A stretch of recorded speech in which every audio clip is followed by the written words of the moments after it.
All right, so this one's for all my second gen Tacoma owners. Now, this is to reset the maintenance light. It comes on over here. I've already reset it. I'm making this video because I had troubles. I found videos online that said you need to have it on the odometer, but typically for four-wheel drive Tacomas, you need it in trip A to reset the maintenance required from needing oil changes every 5,000 miles.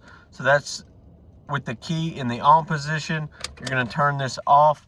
At the same time you turn the key on, you're going to hold down the trip reset button and turn it on, and that's when you see it blink, and there you go, you're reset now.